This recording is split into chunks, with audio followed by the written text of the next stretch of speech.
Hi, and welcome to EmpowerHER, Navigating Pathways in Engineering. I'm Tony Neary, and I'll be your facilitator for today's empowering journey into the world of engineering. Engineering is a field that's brimming with diversity and creativity, especially in our rapidly evolving technological landscape. So today our aim is to nurture your minds, to show you how engineering can be not just a career choice, but a path to realizing your fullest potential and shaping the future. My name is Tony Neary. I'm the Director of Community Engagement and Workforce Innovation at SME. We're so excited to launch this partnership introductory webinar with AWT. And before we jump in and meet our panelists, we want to make sure that you drop in the chat where you are from. Today, we want to be interactive and we want to be engaged, and we want you to really feel like you're getting to know the panelists and having the opportunity to interact with them. So I'm going to jump in and start introducing our amazing panelists that we have for today. First up, Allison Ledford. Dr. Allison Ledford, why don't you go ahead and introduce yourself? Hi, everybody. My name is Allison Ledford, and I am Assistant Research Professor at Auburn University. I'm located in the Huntsville area, though, and my work is in industrial and systems engineering. Which I think is amazing and also very impressive that you are Dr. Allison Ledford. But I also want to point out career-life balance is huge. I know it's important to me, but you're also a mother, you're a young female engineer, and you're also doing work to help pay it forward and create more STEM awareness in your region. Do you want to touch a little bit on some of your volunteer efforts that you do? Yeah, absolutely. So my husband and I, first of all, yes, I am a mom. I actually defended my dissertation 5 weeks after giving birth, and I had an emergency C-section, and it was crazy. So that was one thing that's one of my fun facts about my career, and that was last August. And I love volunteering with middle school and high schoolers in helping them in after-school programs for kids in at-risk areas to learn about 3D printing. So one place I volunteer with is the Huntsville Learning Center. And they actually, the team, we found out this week, they actually won honorable mention in an SME design competition. So they're going to California for the art that they made. Yeah. Absolutely amazing. And they were up against like college students, right? They were up against high school students. It was a middle, yeah, they were different tiers. They were a middle school team, all middle school team up against high school students. And they made a part that can house a sheet of paper with American Sign Language alphabet on there to help people translate in situations where they may not be able to translate for ASL. Absolutely amazing. And then our next panelist is Lily Brightman. Lily, why don't you tell us a little bit about yourself? Hi, everybody. I am a graduating senior from Beaumont School. My main interaction with engineering has been through the robotics team, which I've been on for all 4 years and really enjoyed as such an interactive, engaging experience. And Lily, that's a great segue. So AWT does this amazing Robobots BattleBots program. Tell us a little bit about your progression from the first year on that team to the 4th year. Tell us a little bit about some of the skills that you picked up along the way. Well, I've learned a lot about teamwork and just working with other people to go through the engineering process. I've learned a lot about flexibility since COVID was my first year, and that was really difficult to work through with all of these like supply chain issues that we kept on encountering. And then finally, and just switching sponsors so many different times. And I've also learned a lot about engineering as well, obviously. Fantastic. And then our third panelist is Ava Raugust. Ava, tell us a little bit about yourself. Hello, I'm a high school senior from San Diego, California, so it's a little early for me, but I am very interested in pursuing agriculture, STEM, and language, and kind of combining all of those. I'm not quite sure how it's going to work out in the future, but I'm really excited to pursue civil engineering next year at FOU University.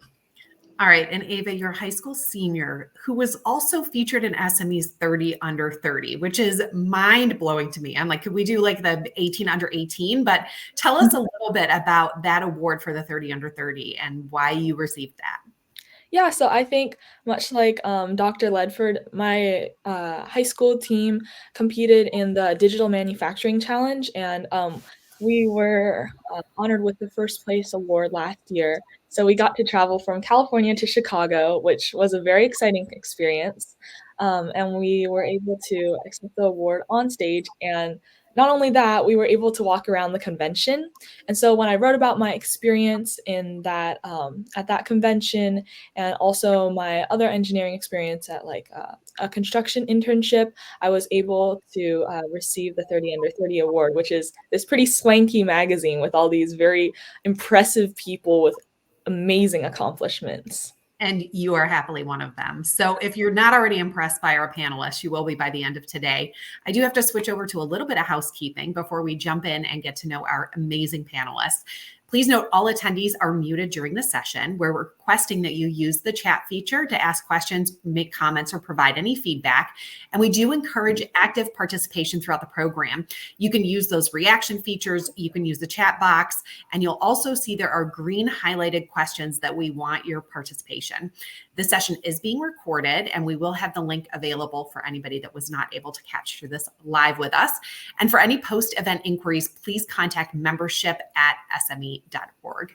So the purpose today, and we're going to run through our agenda, is what is engineering? What's it like being an engineer?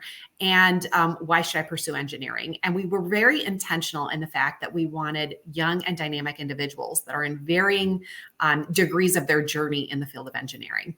So I want to point out that the first question we're going to have here, what is engineering, is a green box. It's interactive. So we would love for you to tell us, what is engineering to you? Because I think even with our three panelists today, we'll have varying and different answers. So let's see what we have coming in on the chat here on what is engineering. And for me, I think engineering is problem solving. That would be my probably number one point that I would kind of put out there. I'll tell the story while we wait to get a couple of comments here. Once upon a time, there was an engineer that went in and talked to a second grade class and said, I'm an engineer. And a second grader raised their hand and said, I'm an engineer too. That's really cool. We're both engineers. And I think it's really important when we start inspiring the next generation, we're never too early to talk about what engineering is and how it can have a huge impact. All right, there's a great one. The ability to solve problems. Love it. All right, so now let's go ahead and we are going to talk to our panelists and we're going to ask, what is engineering and how would you explain it to somebody who has never heard it before? And we're going to kick off with you, Allison. Yeah, so Tony, I would completely agree. I think when it comes down to it, engineering is all about problem solving. And that can be when it comes to physical systems or abstract systems. It could be literally anything in the world. It's all about having a goal in mind of something that you want to create or improve, and using math and science to do so. So that's really how I would describe it. When I was little, I remember wanting to be a detective. And so I think that looking back on it, that kind of desire to problem solve and to figure things out, I think that's really what drove me into engineering. I love that. Same question for you, Ava. What is engineering to you and how would you describe it to somebody who had never heard of it before? Yeah, engineering is definitely problem solving, but I would say that it shouldn't be limited to, just at the construction firm, the drawing of plans, that's engineering. There's so many different aspects that you can apply engineering. Even in agriculture, we go through the engineering process like every day, like, oh, that fence is broken. Okay, well, we need to fix it. All right, well, we don't really have fence manufacturers that can work at a public high school. So we need to figure this out ourselves. And then we'll get together and we'll brainstorm and then solve it. Perfect. And then last but not least, Lily, what is engineering to you and how would you describe it to somebody who's never heard of it before? I mean, it's a lot of pressure to add more to what's already been said, but problem solving, working with other people, especially collaborating across fields as well to create solutions to problems and to improve things. To make new things and have new ideas and bring those ideas to life. It's perfect. And I think adding collaboration was an amazing answer there, because I think that's one of the most important things is in engineering thinking. Everybody's mind works differently. So they have different ideas and different concepts. And I think part of putting those thoughts and ideas together and then figuring out, well, let's try it this way. I like to say failure is an option, right? And engineering, it's iterations. We have different iterations. So I love adding the collaboration in there. All right. So our next question is going to be, what are some of the different examples of engineering in everyday life? And I think this can go all the way to making your first cup of coffee in the morning, which I think we all need to get started, especially Ava, where it's very early in the morning on the West Coast. What I was going to say, we'll start with Lily on this one. What are some examples of engineering in everyday life that you've experienced? Well, I remember when we visited Lincoln, they mentioned that welding is a lot more prevalent than you would think. So like a lot of buildings, especially ones that are made of metal and like big structures like that require that sort of adhesion, I guess, have welding, which is a type of engineering. And I mean, from what I know of engineering, a lot of things have been designed by engineers. I mean, even just like every new iPhone that comes out was probably designed by an engineer. Every computer, every sort of machine that you can think of. I love that answer. Ava, same question. What are some of the different ways that you see engineering in everyday life? Yeah, I think the engineering process is probably like built in subconsciously into our brains, because there's a lot of examples in our everyday life, like you mentioned, from trying to get the coffee maker to work, to like, why isn't the stove starting this morning, and doing all that fun stuff. But I think that obviously when we think about engineering, it might be in the context of like robotics or programming, but when we step back and look at our daily lives, we can definitely see that it's everywhere. I love that. And one of the comments we got, I think makes total sense. Streamlining your morning routine is engineering. 100% trying to make that efficient. And for me, I have two teenagers in the house. That is not always easy. So there's factors that come into play in my engineering of my streamlined morning that are definitely beyond my control. And then last but not least, Allison, what are some examples of engineering that you see in everyday life? And you're, especially at a university in industrial systems, you're probably seeing some really cool examples. Yeah, so there are lots of things that I get to see every day. And that's one thing that I love about being an engineer. And one thing I love in particular about being in academia, meaning that I work for a university and do research. And that is that when you're doing research, when you're in academia, you are able to solve new problems every day. So for any of you guys out there who really enjoy problem solving and enjoy learning new things, I highly recommend thinking about considering graduate school, be able to go into research. It's so much fun. So an everyday example that I can think of that I think would apply to everyone would be figuring out the route you're going to take when you're driving in your car. So that may be something people don't think about, and that is trying to optimize the route you would take to get from home to school, because there's engineering involved in that. You have certain metrics that you're trying to minimize. You're trying to minimize the metric of how long it takes you to get there. That's an example of an engineering problem, of an optimization problem. Another example would be you have safety standards you have to follow. You have these constraints that you're having to follow while you drive. So when it comes to things we do in everyday life, it all boils down to, okay, what metrics are we trying to focus on? What constraints do we have? Anytime we're having to live in that kind of headspace, you're doing engineering in your daily life. And when it comes to being out in the engineering field in academia, one thing that I really love doing is working with engineering systems for data and information flows is one thing that I specifically work on. And that's probably my all-time favorite, is looking at manufacturing systems and seeing how data gets from one person to another and trying to streamline that process. That's really kind of what I do every day. I love that. I mean, the factor of do I have to fill out my gas tank on my way to work is also engineering, right? I'm going to tell my husband it's not laziness, it's engineering when I have to stop at the gas station on the way to work. So our next question, and I think this is a really big one, is what different fields are there in engineering? So I can think of a couple off the top of my head, but I know there's some that I'm probably not even thinking of. So let's go ahead and we're going to kick this off with Allison. What are some of the different fields and areas within engineering? Yeah, so my degree from undergrad through my doctorate, and even the university that Auburn University, who I'm with now, is in industrial and systems engineering. And really, that's two different fields of engineering kind of combined into one degree. Industrial engineering really started off in the early 1900s when we were going through the second industrial revolution. And it came about with how do we design manufacturing processes so that they're safer and that they're more efficient. And everything since then has just been the ball rolling from the early advancements made in the early 1900s for industrial engineering.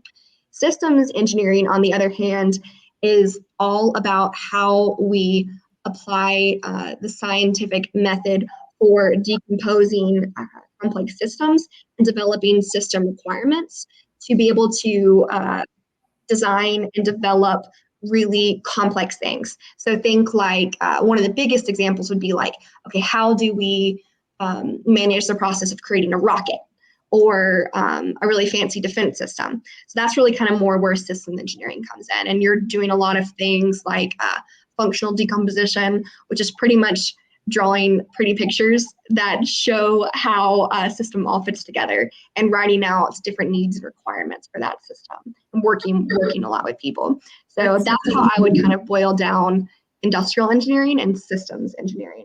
Manufacturing, and then think like NASA type stuff. Very cool. And for our people that are watching at home or in your classroom, you should be dropping in the chat as well. What are some of the different fields of engineering that you're interested in or that you've heard of? And Ava, you alluded a little bit to like construction engineering, but tell us a little bit about engineering types that you're aware of or that you've explored in your early career so far. Yes, of course.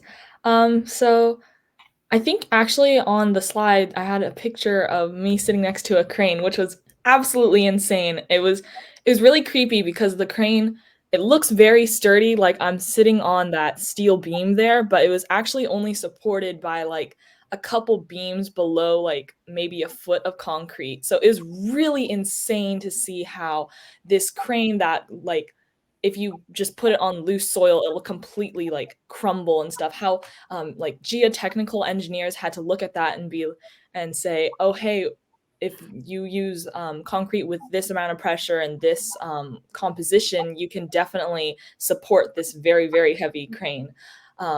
Also, I'm aware of the civil engineering side of things, which is what I want to pursue. But even within civil engineering, there's so many different facets that you can pursue. There's like, you can look into hydrology. I know personally living in Southern California, all of our water supply comes from the Hoover Dam. So that's very important to me and obviously to everyone here. And then there's also, like I mentioned before, the geotechnical side, which works more with soil and how the compression of the soil works together with what is being built. And then I'm aware they also have like transportation civil engineers, which especially in a crazy place like San Diego, I'm hoping that there are more transportation civil engineers very soon. Fantastic. And then Lily, what are some different areas of engineering that you've maybe looked at or you've had experience with working through your programs there at Beaumont? Well, I would say the main one is manufacturing engineering, since we have to manufacture our bot and partner with company sponsors that do manufacturing engineering every day, making different things. And most recently, we were lucky to be sponsored by Lincoln Electric, which is a global welding company. And so we got to tour tour their facility and learn learned some things about welding engineering, which is something that I previously hadn't heard about. I hadn't thought that there would be like a whole type of engineering just for welding. And it was really cool to learn about that and learn about their like welding school and all that sort of stuff and how they make welding machines. Yeah, it's amazing. And Lincoln Electric was the first place I ever heard of welding engineering, and heard there's only a handful of schools in the country where you can actually go and get a 4-year degree in welding engineering. But those individuals are graduating and are very much in demand. And I know two close to us are Ferris State University in Michigan and Ohio State University here. Well, I should say the Ohio State University in Ohio. But I love that. And we're getting a ton of feedback in the chat as well. One that I've not seen come up yet is biomedical engineering, which is a huge one, right? When we're looking at implants and surgeries and all of these different processes and procedures is pretty amazing as well. So I think the whole answer here is the possibilities are endless. There's so many opportunities within engineering. And the next thing I want to ask is, knowing that all of you obviously have experience and expertise here, is how can you explain how math and science are important to engineering? So Lily, I would imagine that you were doing calculations and weights, because I'm pretty familiar with robobots and how that works. But can you talk about how math and science really impacted the engineering processes that you use there? I would say in robotics, the main thing would be like the modeling and the designing. I mean, not so much, well, maybe part of the manufacturing would be math and science, but I would say in modeling, you really have to keep track of like how much things weigh, as you mentioned, and also like where you want things positioned, and what you all want it to look like when you're, sort of getting into modeling it in CAD. Yeah. I love that. And Allison, could you talk a little bit about how technology plays into modern engineering? Because I think this is probably, for me, one of the coolest things is the amount of technology that you get to kind of play with and explore. Yes. Okay. So one of the major things that I see across the engineering disciplines that I'm aware of are the way math and science play into modeling and simulation. Because when it comes down to it, we can't always go to the system we're going to engineer and experiment with it physically and play around with it. One, because that might be too expensive. Like if we are wanting to make a change or an improvement to a manufacturing line, we could lose hundreds of thousands of dollars just by having that manufacturing line shut down for a few minutes. So we can't just go and mess around with it. We've got to create this virtual simulation of the real system and see what happens when we change the parameters in that system, so that we can then decide what we're going to do in real life to minimize the time that we have the manufacturing line down. And the same thing goes for in mechanical engineering and aerospace engineering. When you have these different physical systems you're modeling, this physical system may not exist yet. So you may have to do a finite element simulation of the physical part you're looking at to see if the part will do what you want it to when it's operating. And when it comes down to it, statistics are very important to all of that, because we can use statistics to create the statistical distributions that will pretty much feed our simulations to help us mimic as well as we can the real life system, so that we can do things virtually without even having to touch the real thing, or to minimize the times that we have to touch the real thing. Does that make sense? Absolutely. And then next up, Ava, how do you feel engineers use creativity in their work? Yeah, so at the construction site, there were a lot of issues between the architect, what the architect had designed, and what the construction site was executing. So, like an example was, we were building a underground garage, a car garage. So we needed lights. I think it was like every 3 feet, let's say. And one of the lights was like overlapping with like it was something very important, like a gas line. And so our superintendent at our site talked to both the architect and he and the owner, the client, and they worked out a solution where like the lights would be placed. It was very specific. I forgot the number, but they fixed that issue very quickly. And I think part of the creativity is being able to be flexible beyond what the plans show, because construction, not everything happens the way that that the blueprints say it will. So having that power to uh, understand and keep problem solving even when don't things don't always work out, I think that's a huge part of creativity. I love that. And now we're going to ask the audience, what are some challenges that you think engineers face in their jobs? And I think that's a big and important question. So we want to get some chat dropping in there. And while we do, I'm going to ask each of our panelists to share how do engineers use problem solving skills in their work on a daily basis? Because I think problem solving is a number one skill that every employer is looking for. Lily, we'll open up with you. How do you think engineers are using problem solving skills in their work? Well, I would say that problem solving would probably play into optimizing things, like optimizing systems and improving things, and making sure that everything flows together and you're using your materials efficiently, you're using your space efficiently, you're using your employees' time efficiently. I love that. And Susan had a great response. Challenge is cost versus solution. And I think that is a huge one. Making sure that you actually have a cost-effective solution, because budgets do exist and they're real. So they generally have to be followed as well. Ava, do you have any other example? I mean, you just gave a great problem-solving one, but do you have any other examples of a time that you've even used problem-solving with the project that you were working on or anything along those lines? Sure. I think problem solving, it might not seem as obvious. I think that was one of my biggest surprises working on the construction site. Is not everything is like construction centric. You can still talk with people in the office. And I think, as a high school student, when you think of engineering, you think like, oh, okay, all day I'm going to be locked in a room and I'm going to be doing calculus on a whiteboard, which is not the case at all. It's definitely a team effort. We worked in an open office, so we're constantly communicating and working together, which I think really helps with problem solving, because brainstorming and engineering a solution together is much better than just doing it by yourself. Absolutely.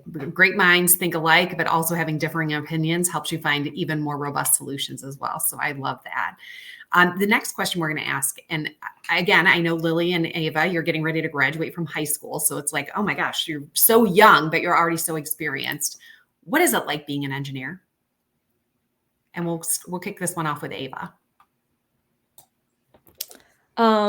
It's very exciting. It's very fun. I think that it might not be as obvious as some people assume. Like, I think I would consider myself an engineer, but not every day. I'm not locked in a room doing calculus every day.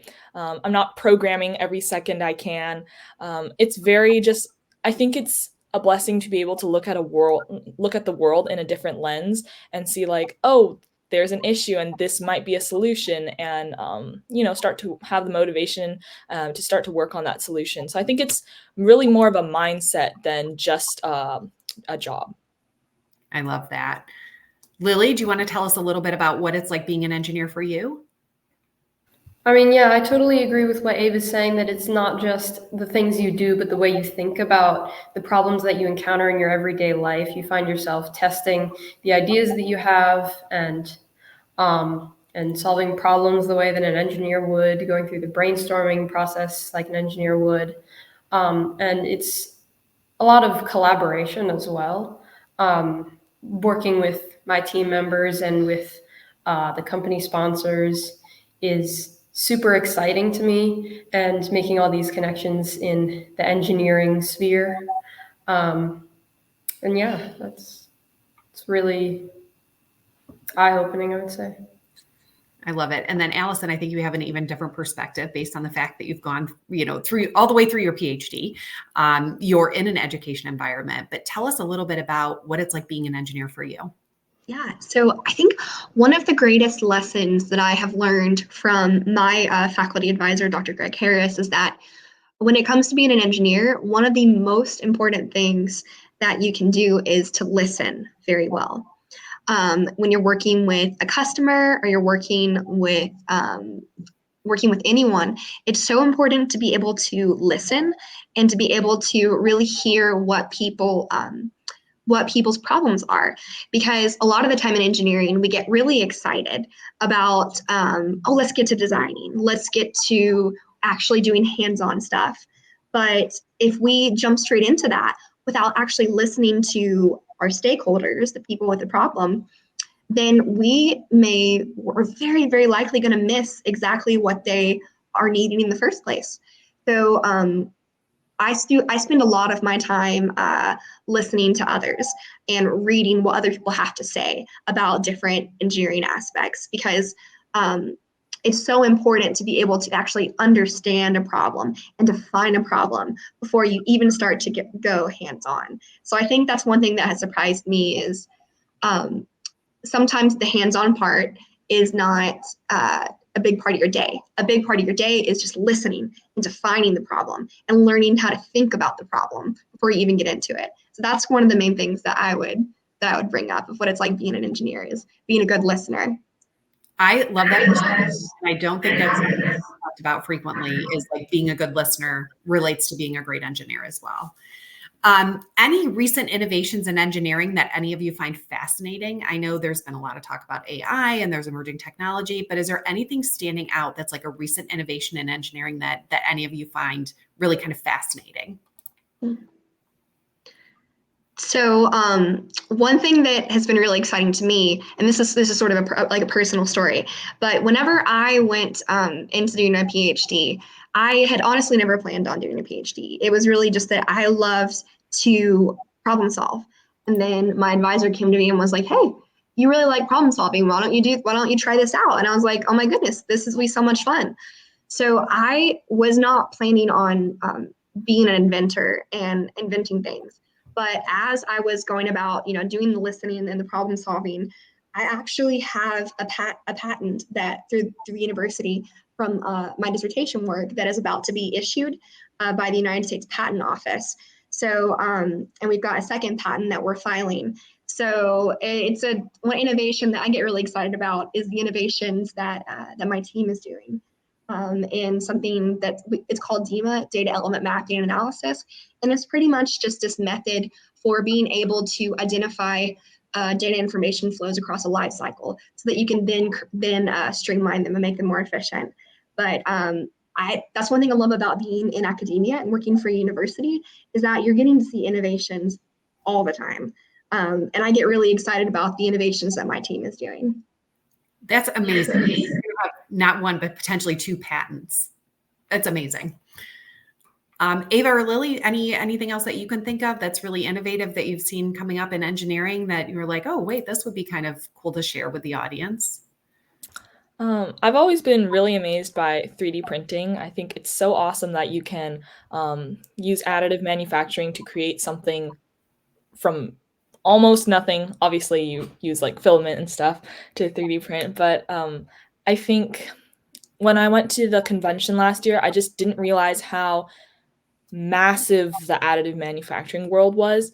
So there was like this guy who was like playing a 3D printed cello, and they had 3D printed surfboards, and there were 3D printed like motorcycles, and they had the new Wilson like airless basketball there, and we got to shoot a hoop with it. It was really, really awesome. So I just think that the future of additive manufacturing in engineering and other worlds, not just limited to engineering, obviously, but expanding on into like athletics. I think also there's a lot of potential in recreating like artifacts for museums. There was like an Easter Island statue recreated there. It wasn't full size, but like imagine all the artifacts that we could get to experience without removing them from their initial like, I think, search place. I don't know what they call it in archaeology, but I think that it's really awesome that it is reaching, that additive manufacturing is reaching such a point where it's expanding into so many different fields. Oh, additive, I could geek out about all day. And I think it's fascinating for me, the medical aspects of it. We were just talking with an organization that they now have a 3D printing lab at one of their local hospitals because they can take a snapshot of what an organ transplant will look like, and they can actually start to predisposition. They can do anatomical dissection on 3D printed hearts that are not real hearts, so they can use it for studying and learning. It's absolutely amazing. I know our CEO, Bob Willig, actually has a 3D printed valve in his neck that brought feeling back to his fingers. So absolutely amazing. And I love that answer because additive, I can geek out about it all day. It's so cool. The next question that we have for our panelists, and we'll start with Allison on this one, and then we'll go Allison, Lily, and Ava. How does engineering contribute to global changes and challenges? And I think this is huge when we're looking at the world around us. But Allison, we'll start with you. What are some of the ways that you really feel engineering contributes here? Right. So there are so many ways that engineering contributes to global changes and challenges. One thing that comes to my mind is workforce development. So engineering and STEM jobs in general offer people really meaningful, wonderful jobs that they can do and dedicate their lives to. And for example, I think one thing that's really cool is that we have a lot of programs coming out across the country that are offering people multiple pathways into engineering. For example, we have this program that Auburn's been helping with Calhoun University and a nonprofit, Calhoun Community College and a nonprofit, to create something called a systems engineering technician program, which is a 2-year degree that allows people to become a systems engineering technician in only 2 years of school at a community college. And then from there, they can either go straight up to making really, really good money out in the workforce, or if they want to, they can then go on to Auburn or another 4-year university to get a 4-year degree. So I think one way that engineering is changing people's lives is by offering people really important, well-paid work that's really fun, and there are multiple paths to. It offers people multiple ways to achieve that goal. So that's one thing that I think about is meaningful work and good paying jobs. I love that. And how does engineering contribute to global challenges, in your opinion, Lily? What have you seen engineering is helping with some of those challenges out there? Well, I would say it's really impressive to me how the products of engineering, the products that we use every day that are the result of engineers and manufacturing is incredible to me. I mean, just to hear about like the sponsors that we've worked with and how they make parts for like planes and like guns and every sort of thing that you can think of. And that's really exciting to me that engineers contribute so much, and maybe not in ways that we think about, but just in products all around us. Absolutely. And I think you can even look at the progress that we've made with, replacement hips and replacement knees and how quick the recovery is and how they're looking at new materials to use for that, all engineering design. Ava, what are some of your thoughts on how engineering is contributing to the challenges and the changes that we're having around the world right now? Yeah, so obviously there's the additive manufacturing aspect of things, but also as someone who's been learning Mandarin through like an immersion program for like 13 years now. It's been a while. It's really exciting to see the expansion of technology in both America and China. As my capstone project this year for my Mandarin, for my final Mandarin class, I'm researching the effects of like autonomous or like self-driving tractors or vehicles on farming. And the difference that I find is even though we have much more potential in America, we have like huge rectangular plots of fields that the tractors can just go back and forth on. Whereas like in Asia, they have a lot more split up pieces of land, and they're more oddly shaped. So and in addition, a lot of the younger people from the villages aren't really staying around to help out in farming as much anymore. They're definitely leaving for city jobs. So it's really interesting to see that in America, we have the resources to start this awesome like agricultural engineering journey. But in China, they're really pushing for it because they have much more of a demand for food, and they don't really have the supply of people for it. So it's really interesting to see how each country faces like individually faces its own challenges, and then like also working together, to face global challenges. Amazing. Like such a different perspective from all three panelists. And we're going to open it up for our next question for our chat, for our audience. How does engineering influence the products and services we use in our daily lives? And for me, this is huge. I just did a little project where I'm getting ready to do a presentation for kindergartners through fourth graders on what is manufacturing. And to even look at things like windshield wipers, they were not part of the initial design of a car. Neither were seatbelts. So really looking at how products are made better through engineering. So I'd love to hear from our audience on how does engineering influence the products and services we use in our daily lives. And I talk with my kids all the time about this. Text messaging is automation. We used to have to send letters, right? It's an automatic way to get a message to somebody much quicker than what we used to be able to do, which is kind of fascinating as well when we look at that. So collaboration, we've touched on quite a few times, Lily. I know that you've talked about it as well, but how often do engineers collaborate with other professionals like scientists, designers? And this can go to your educational programs that you've worked on. Again, you're both high school seniors, so you're not 10 years into your engineering careers, but your expertise and your knowledge and your experience is really amazing. So Ava, do you want to talk a little bit about collaboration and what you've seen out there for engineers, who they collaborate with and how they kind of work together? Sure. At my construction internship, I definitely saw a lot of communication between the client, the architect, and the construction site. We call them, I think it was OAC meetings. It was constant communication. So you have like weekly meetings where they're talking about things, but throughout the week, they're constantly emailing like requests for information, RFIs. They're talking about like all sorts of things. It's definitely like you wouldn't think that there would be a person on site like creating a simulation of like all the gas lines and electric lines and all that stuff in a building, but there's so much communication that needs to be going on between these groups, because you can't have an issue like what was that example? I think like NASA was working with another space program. They use different metrics of measurement, and so their whole operation was off. But everyone communicates like all the time. There's like a meeting probably every 15 minutes at the construction site.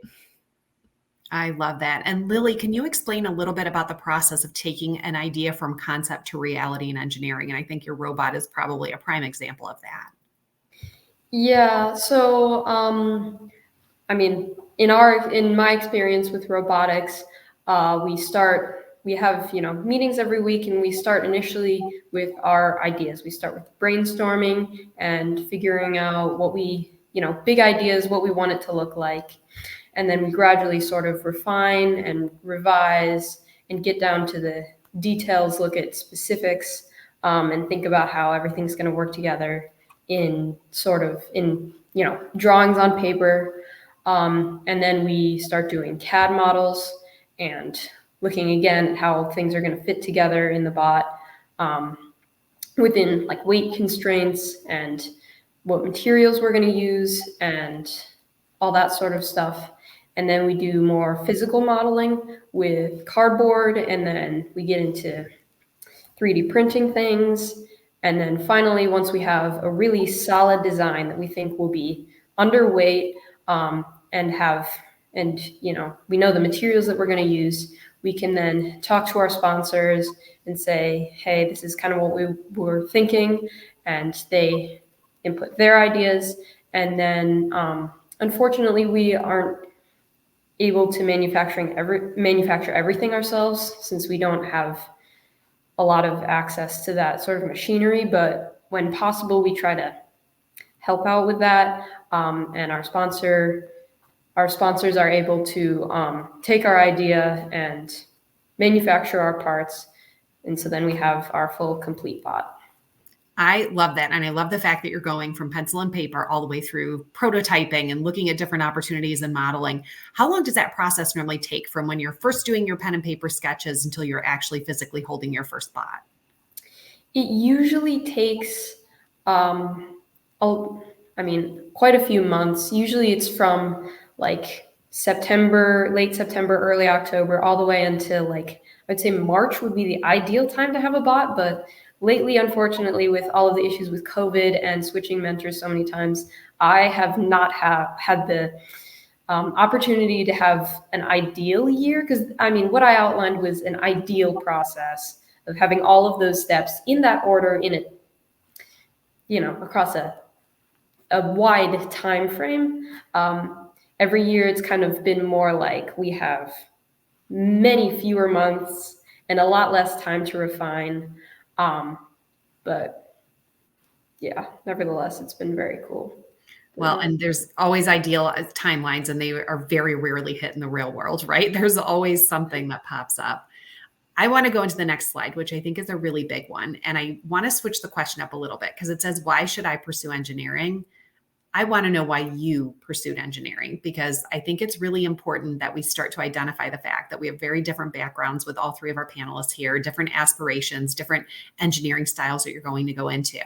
But Allison, why did you pursue engineering? What was it about engineering that you were like, yes, this is what I want?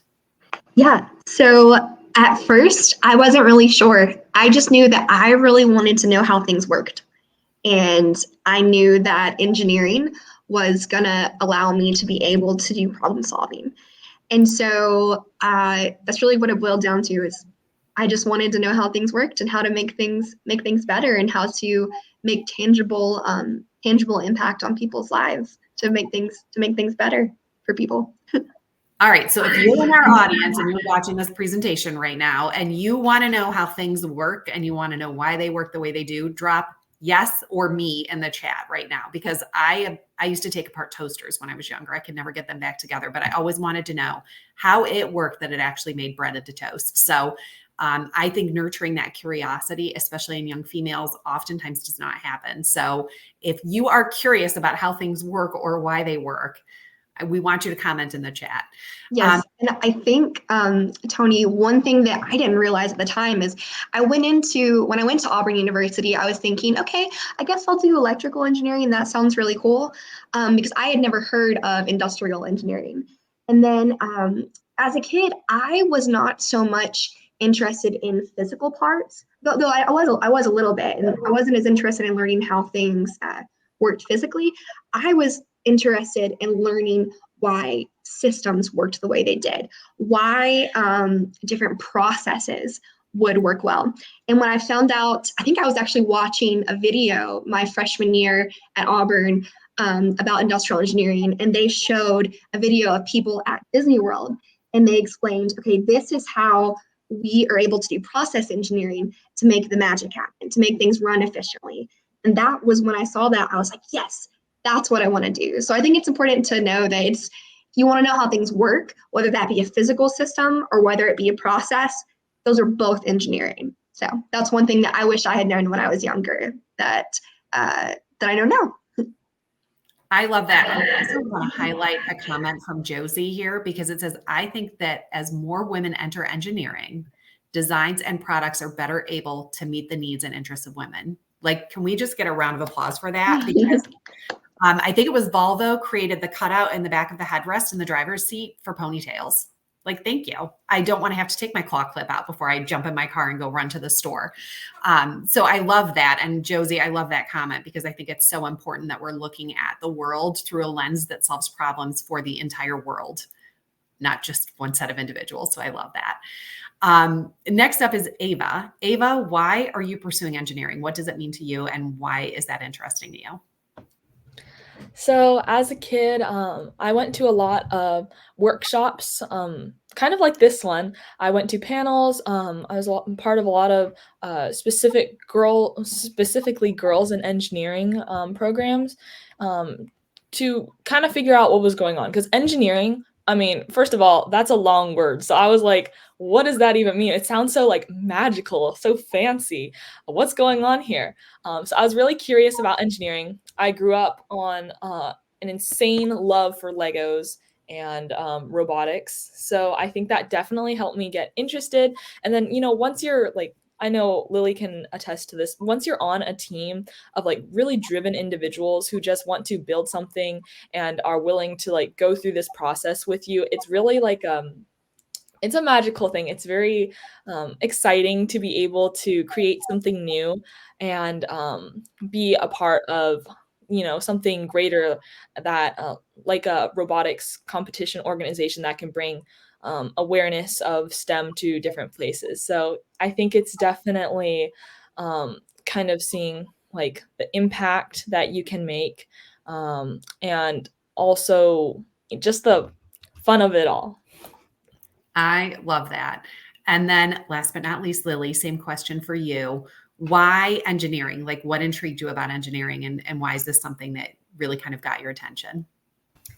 I so agree with what Ava said. Robotics, it is really just, it is just so fun to work with so many different types of people and to come together and to make this thing together, to make a bot and then use that bot to destroy other bots. I mean, it's just so much fun. Um, and yeah, I mean, I also had a love for Legos at a young age. And in high school, I really wanted to try different things. And robotics is one thing that's, stayed really steady throughout all my 4 years, and been something that I can, go to have fun and think like an engineer and go through the engineering process. I love that. And I'm going to prompt if anybody has questions for any of our panelists, if you want to start dropping those in the chat now, because we're almost running out of time already. And I want to make sure that we get to all the audience questions because you're three intriguing, dynamic, amazing engineers that I want everybody to have the chance to ask you all the questions. So something that I want to ask about is we did touch a little bit on, pursuing a career and looking at what opportunities are in engineering. I think one of the most important questions that I can ask you is what advice would you give to somebody that's interested in pursuing engineering? Because for me, this is huge, right? Somebody has a spark right now. They're hearing, oh, I think I want to know more about this. What do those next steps look like? So I'm going to start, Ava, with you. So if we're giving somebody advice on pursuing engineering, where would they start? I would definitely say take advantage of any opportunities, all opportunities that you come across. That's what I've done through my high school career. My grandpa always tells me a story of like this wealthier man talking to a young man getting into like the financial industry, and the young man asks like, "How do I become like successful like you?" And the older man says like, "Oh, I jumped on every opportunity I came across." And the young man is like, well, how do you know if it's the right opportunity? And the older man just laughed and said, I just keep jumping. And I think that really is a great skill to have. Just like throw yourself into all these like great opportunities and programs that are offered to you. That was how I got involved in the Digital Manufacturing Challenge last year. Like it was literally just because I had subscribed to SME. So it's really interesting to see how like fate works out and how you can like how do I put this, you don't think that something will go as far as you want, but as fate would have it, it keeps bringing you to cool places just because you took advantage of that opportunity. So don't say no to opportunities, let the opportunities say no to you. I love that. Ava, how are you so wise? And right now we have Susan's trying to hire everybody on the panel right now to come and work for her. So I love that advice. And I think what I like to say is it's amazing how lucky hardworking people are, right? Those opportunities are coming to you because of what you bring to the table. So I love that. And you're just absolutely amazing. Lily, same question. What advice would you give to somebody that's interested in pursuing engineering or maybe thinking about robotics, or if they could have a robotics club or join a robotics club at their school? What kind of advice would you give? Well, I mean, I agree with Ava. Take every opportunity because, I mean, the worst thing that happens is that you don't like what you're doing and you just try something else. I think that it's more valuable to try something and learn about it and maybe say this isn't for me than not having tried it and it might have been something that you would have really enjoyed. And I think that even for people that aren't necessarily planning to be engineers, robotics can be so much fun, and it can be such a different way of seeing things that I think is valuable to everybody, not just people that are planning on engineers, not, not specific kinds of people, but just anybody. I love that. And then last but definitely not least, Allison, what advice would you give to somebody who's interested in finding out more or potentially pursuing engineering? Yes. Okay. So I think Lily and Ava have really hit the nail on the head. But one thing that I would want to add to it is just don't let anyone tell you that you don't belong. Um, there have been times when I remember when I was in high school and I told someone that I was going to be an engineer, this older person. They said, "Did anyone tell you you're a girl?" And I thought they were joking, but sometimes people can be just very discouraging and try to make you feel little.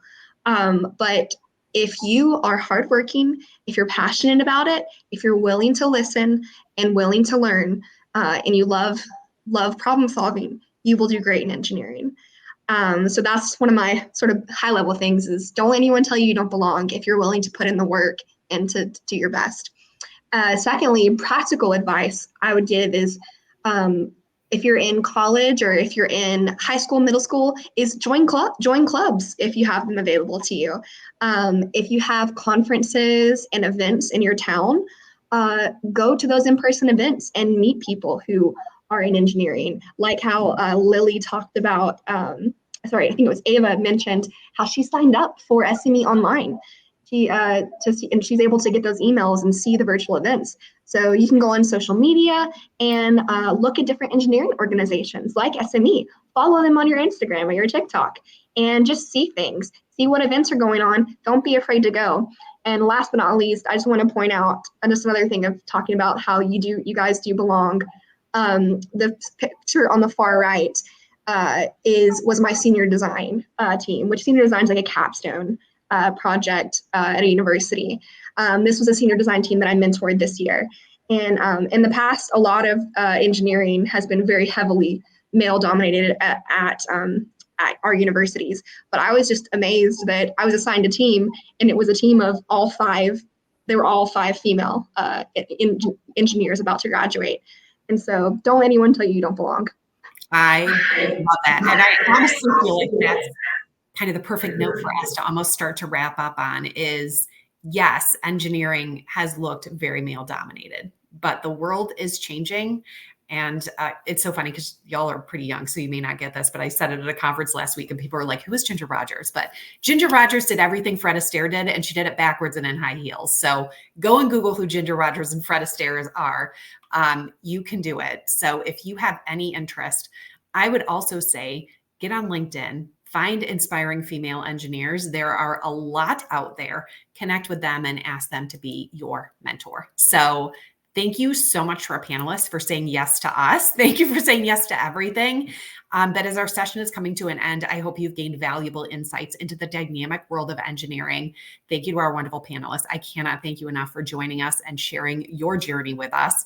Thank you to our partners, AWT and our org SME, for highlighting women in career pathways that are quote unquote non-traditional as we make this the norm.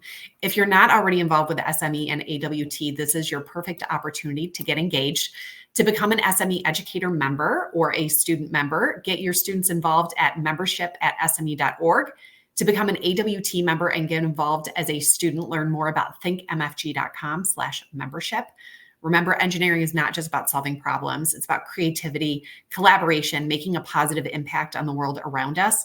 So whether you choose to pursue a career in engineering, simply apply its principles in your daily life, or support somebody who's following these dreams, know that you have the power to shape the future. Keep dreaming, keep exploring, never stop asking questions.